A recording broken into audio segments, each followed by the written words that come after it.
വേനലവധി കഴിഞ്ഞ് വിദ്യാലയങ്ങൾ തുറക്കുമ്പോൾ സഞ്ചാര യോഗ്യമല്ലാത്ത റോഡുകൾ വിദ്യാർത്ഥികൾക്ക് ഭീഷണിയാവുന്നു. 2 മാസത്തെ അവധി കഴിഞ്ഞ വിദ്യാർത്ഥികൾ വിദ്യാലയങ്ങളിലേക്ക് എത്തുമ്പോൾ അപകടം നിറഞ്ഞ നിരത്തുകൾ കുട്ടികൾക്ക് വെല്ലുവിളിയാണ്.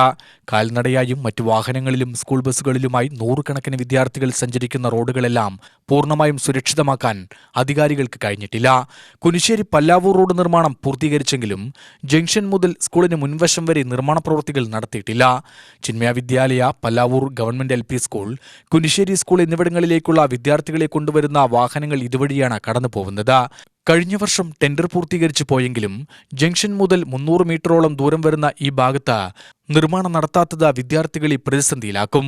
മഴ പെയ്തതോടുകൂടി റോഡ് തോടിന് സമാനമായി കിടക്കുകയാണ്. സ്കൂൾ തുറക്കുന്നതോടെ വിദ്യാർത്ഥികളുടെയും വാഹനങ്ങളുടെയും തിരക്ക് വർദ്ധിക്കുന്ന ഈ ഭാഗത്ത് അപകടങ്ങൾക്ക് സാധ്യതയുണ്ട്.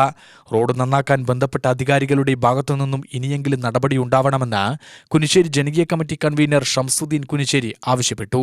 കഴിഞ്ഞ വർഷം ഈ പണി കഴിഞ്ഞതാണ്. അത് നമ്മളുടെ ഈ റോഡ് ഹൈടെക് റോഡാക്കിയെങ്കിലും ഈ 300 മീറ്ററോളം കുനിശ്ശേരി ജംഗ്ഷൻ മുതൽ ഈ സ്കൂൾ SRP സ്കൂളിൻ്റെ മുമ്പറം റോഡ് പണി നടന്നിട്ടുണ്ട്.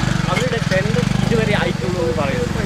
ഞങ്ങൾ അന്വേഷിച്ചപ്പോൾ ഇത്ര ദൂരമേ അവർക്ക് പണി നടക്കുന്നു. 1 വർഷക്കാലമായി ഈ സ്കൂളിൻ്റെ മുമ്പറം വണ്ടികൾക്ക് അപകടങ്ങൾ, രാത്രികാലങ്ങളിൽ 2 വീലറുകൾ വന്ന് വീണിട്ടും അപകടങ്ങൾ എത്രയോ എൻ്റെ മുമ്പിൽ ഞാൻ നടത്തിയിട്ടുണ്ട്. അപ്പോൾ എത്രയും പെട്ടെന്ന് ഈ സ്കൂൾ തുറക്കാനുമായി ഈ റോഡ്, ഈ 300 മീറ്ററോളം വരുന്ന റോഡ് ഇതിൻ്റെ ടെൻഡർ എടുത്ത് നേരെയാക്കി അതിന് അധികൃതർ രംഗത്ത് വരണമെന്നാണ്.